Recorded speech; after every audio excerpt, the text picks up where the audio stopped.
Bom, dando continuidade aqui agora na infância, parte 3, tá, gente? Tô contando por partes, senão o vídeo fica muito longo. Mas vamos lá. No vídeo passado, eu falei sobre a gente, né, ter ficado invadido a fazenda Nancy São Pedro, lá em Camaquã, e fomos despejados, né? Era um despejo. E aí voltamos pra Canavieira, ficamos ali, e aí tinha um rapaz que era o responsável por essas invasões, chamado Ricardo. Nossa, eu acho que até eu ia trabalhar com isso, tá? No movimento sem terra. E aí minha mãe resolveu, teimosa, né? Resolveu voltar, acampar. E dessa vez nós fomos pra lá de novo, pra Camacan. Voltamos pra Camacan. Voltamos pra lá. E. Voltamos pra lá. E ficamos acampados dessa vez na fazenda nos quilômetros 17. Eu não lembro o nome dessa fazenda, não. Mas ficava no quilômetro 17, né?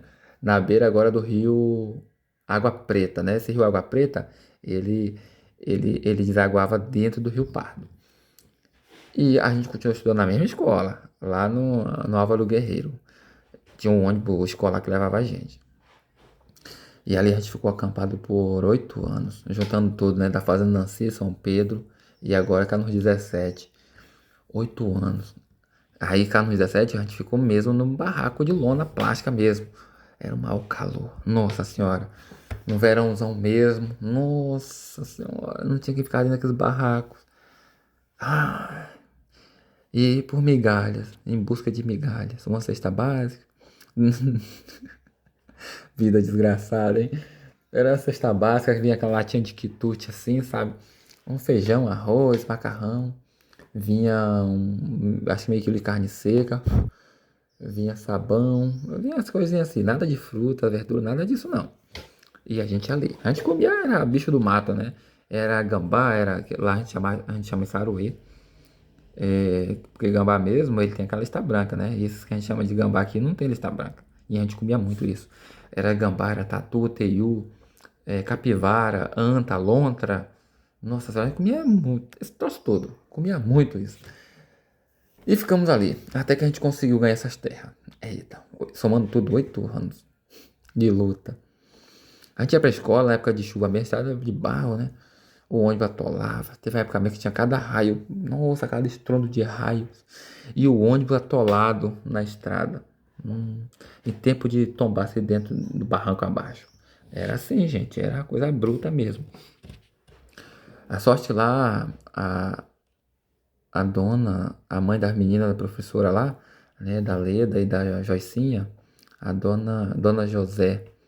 Ela era alguma coisa do Conselho Tutelar. Comissária de menor, alguma coisa assim. E ela ajudava muita gente. Nossa, pensando numa mulher dedicada, era ela. Ela se dedicava a muita gente. Eles tinham um Opala vermelho. Esse Opala eles usavam muito para levar gente para médico, para tudo. Cuidava muito da gente. E a gente ficou ali naquela luta, muitos e muitos anos. Sofreu esse despejo, né? Esse despejo, um monte de policial chutando a gente para fora daquela fazenda. A gente pescava na beira do rio, a gente ia para aquela escola ali, sol quente naquele lugar, embaixo de lona, coisa louca. E era invasão de terra mesmo, tá? Era invasão de terra. E aí tinha, alguns falam que MST, a galera do MST, invadem terras devolutas, né? Que são aquelas terras que são improdutivas e por isso os donos simplesmente não fazem nada, só deixa que troço lá, né? E aí a galera do MST invade. Mas eu acho que não é bem assim não, porque a gente invadiu umas fazendas muito produtivas lá em Camaquã. Pô, pra quem não sabe, mas Camaquã é uma área de terra muito produtiva. O que você planta lá nasce. Terra cacaueira, pensa em terra produtiva, é terra cacaueira. E a cidade de Camaquã domina isso. É muito boa, é a terra muito boa, nossa senhora. E a gente invadiu. A gente parecia um câncer, cara, invadindo as coisas dos outros. Rapaz, que coisa maluca, né? Pois é. Aí a gente ficou ali. Bom, a gente venceu. Só que meu padrasto, ele bebia muita cachaça, né? Você precisa ter noção. Ele era um homem bom, assim, sem bebida, mas quando bebia, que era toda semana. Ai, aí minha mãe começou a ficar cansada disso. Cansada. E a gente cuidando da terra, né? Plantando muito melão, melancia, milho, feijão, cana, abóbora. Ah, era muita coisa, muita coisa. E o cacau, e o cacau. Lá tinha as barcaças, né? Que a gente cuidava do cacau ali pra secar, pra poder vender, pra fazer chocolate depois, né? E meu padrasto bebia muita cachaça. Mas era muita mesmo, muita mesmo, muita. Nossa senhora, que horror. E aí teve um dia que minha mãe chegou pra ele e falou assim, Ovado, que era o apelido dele. O nome dele era Nivaldo, o mesmo nome do Gustavo Lima. Nivaldo. Falou, Ovado, sabe aquela música? Ou eu ou a cachaça. Você vai ter que escolher. Pois é, ele escolheu e a gente foi embora. Ele ficou lá com as terras, com tudo. Minha mãe falou que não se importava com isso, não. E aí a gente foi embora, deixou tudo lá pra ele. E a cachaça destruiu tudo. Ele perdeu tudo. Pois é, a gente ficou uns 8 anos nisso. E no final, ficamos com nada, zero. Perdemos tudo. Aí voltamos pra Canavieiras. Voltamos pra Canavieiras. Eu voltei a pegar guaiamum, caranguejo. Eu vou explicar isso aqui mais lá pra frente. Mais um pouco, né? Mais detalhado. Mas eu voltei a pegar guaiamum e caranguejo e vender. 7 caranguejos por R$ 3. E guaiamum era 10 por 7. Às vezes a gente conseguia vender 10 por 10.